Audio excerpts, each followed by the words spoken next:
dedicated to Eastern and Southern Kentucky. This is WYMT Mountain News at 11.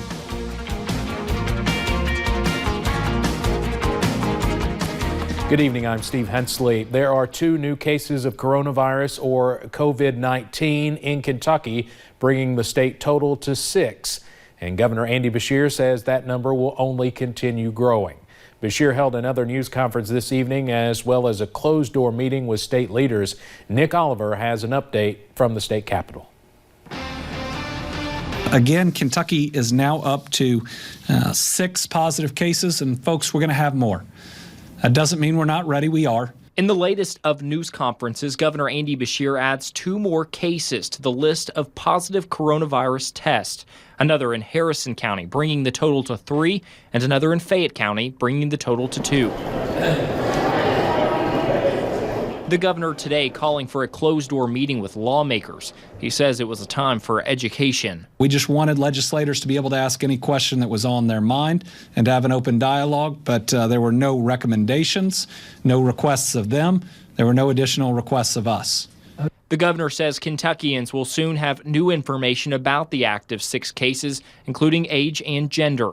All us Capitol staff begin new cleaning protocols themselves, a place that has been no stranger to tours and lots of people. And I notice so many families, it's scary. We're going to be okay. Just listen to the important steps, follow them, and we will get through this together.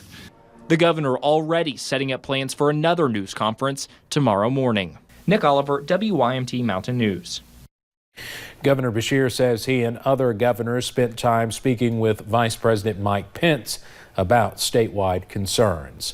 This all comes as multiple nursing homes in eastern Kentucky have ramped up precautions. The Hazard Health and Rehabilitation Center is among those restricting all visitors to the facility. Administrators say this is to make sure residents are not exposed to the virus. With more COVID-19 cases in our state, we sat down with medical experts from Appalachian Regional Healthcare to discuss what happens if and when a case arrives in this region and what myths exist. As of now, there is no vaccine. The CDC has isolated the virus and given that to the National Institute of Health. Doctors say older folks are most at risk of not recovering, people 60 and older who have other conditions like heart disease. There's been limited testing as of now on who may have it, and that testing is currently done through the state. There have been some strict criteria on who is allowed to be diagnosed or who's allowed to be tested up to this point in time. And those have mostly related to travel history coupled with respiratory symptoms. Those indications are changing, and they're changing because what we're seeing in Kentucky and across the U.S. is what we call community spread. And that means people are catching it from other members in the community instead of after traveling. Now, you can see that entire interview by finding this story on our website, WYMT.com. A very informative issues and answers tonight. As the new coronavirus continues to spread, cases of price gouging across the country are popping up as well. This weekend, Governor Andy Beshear warned Kentuckians about that issue, and new at 11, WYMT's Katie Cook explains more. Shelves at local stores left empty as people buy out disinfectants, leaving room for stores and people to take advantage of customers by raising the price of essential items. That means people shouldn't be able to sell masks, sanitizers, and others and harm people that way. For example, this can of Lysol is listed on Amazon for nearly $140. I know a lot of places have really increased the price and taken advantage of patients' fear. One local pharmacy says hand sanitizer is going fast all over the country, making it more difficult to get it from their supplier. It's just getting honestly harder to get the quantity. The pricing has not changed as much, but shortages and discontinuations and back orders and all of that have been an issue right now. I visited stores around eastern Kentucky to compare prices of disinfecting products. Most seemed fair. However, at one CVS in Hazard, we found a can of 19-ounce Lysol spray for more than $10. That's almost 10% more than their website list and nearly double the cost of the same product at other stores.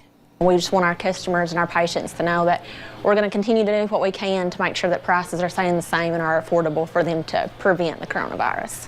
And while these disinfectants are helpful, again, officials are saying proper hand washing is key to protect yourself against the virus.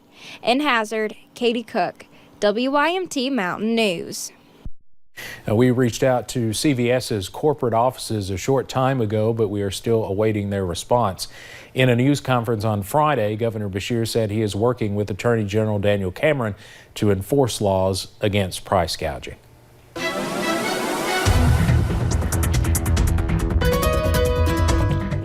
Well, it was a nice day in the mountains, but clouds and rain chances already starting to increase out west, and that's going to move into our area. Looking over to Interstate 75 in Mount Vernon, really quiet right now and dry right now as well. And those temperatures, well, they're still pretty warm. We're seeing those lower 60s still for a lot of us, already dropping into the 50s in Wise and down into Jonesville. Winds, though, still coming up from about the southwest, anywhere from 5 to 10 to 15 miles per hour, and they could get pretty gusty as we head into tonight, but those clouds increasing and now rain chances are starting to increase.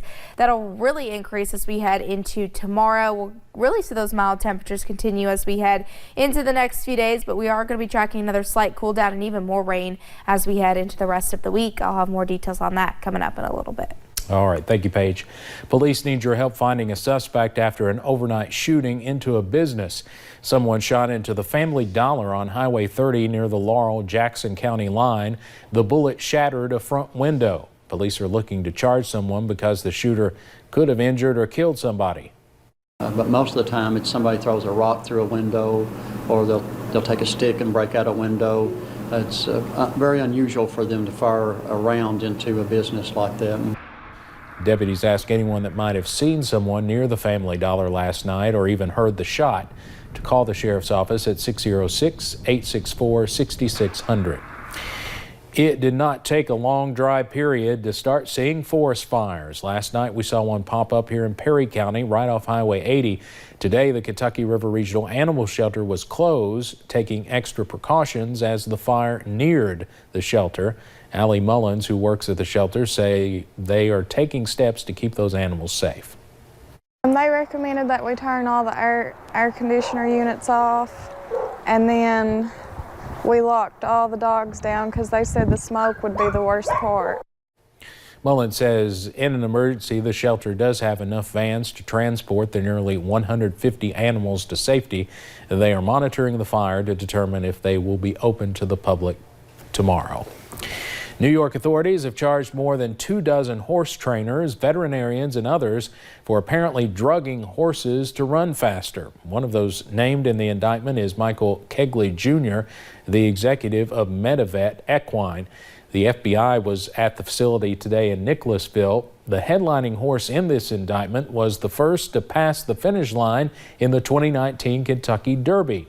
Maximum security would later be eliminated for a lane violation, but would be known as one of the greatest racehorses ever. Kegley, along with others, are accused of illegally making, selling, and shipping a drug called SGF 1000. The drug makes horses exert more energy and can lead to death.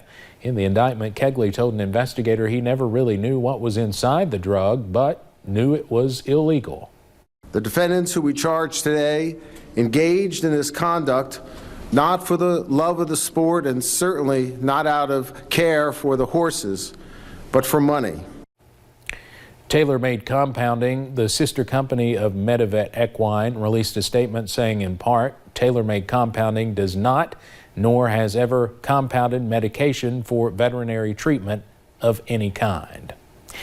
The Dow dropped more than 2,000 points today, its biggest drop since the financial crisis of 2008. It's being blamed on a steep drop in oil prices and the coronavirus. WYMT's Dakota Maker has talked with a retired economics professor about what this could all mean for us here in Eastern Kentucky. The Dow plunged more than 7% on Monday in the single largest one-day point loss in U.S. history. I think what's happening is people are afraid of what this virus might do in terms of closing down jobs. A battle over prices and the coronavirus slow demand for crude oil. I'm going to call it sort of a trade war between Russia and Saudi Arabia, the two largest powers in oil. Fighting is not good. Retired economics professor Richard Crow explains what this could mean for gas prices. Saudi Arabia flooded the market with cheap gas. So the supply increased into a bad market and prices are going to fall even further. A lesson in supply and demand. The situation that's happening here is that the demand has gone down worldwide for gas. What could this mean for us here in Kentucky? We're usually 15 to 20 cents higher than Lexington. You may continue to see prices drop when you fill up. Our prices are going to drop in the same percentage that other places drop. Enjoy the lower gas prices while you can, because Crow says the market will come back up. In Hazard, Dakota Makris, WYMT Mountain News. And President Donald Trump says his administration will ask Congress to pass payroll tax relief as he looks to calm financial markets. Meanwhile, 5 Republican lawmakers announced they were isolating themselves because of possible exposure to the coronavirus. One of them flew with President Trump today. Coming up on Mountain News at 11, a program teaching children in the mountains how to code. See their unique creation. And rain chances move back into the mountains tonight, but how long will they last? I'll have that answer coming up.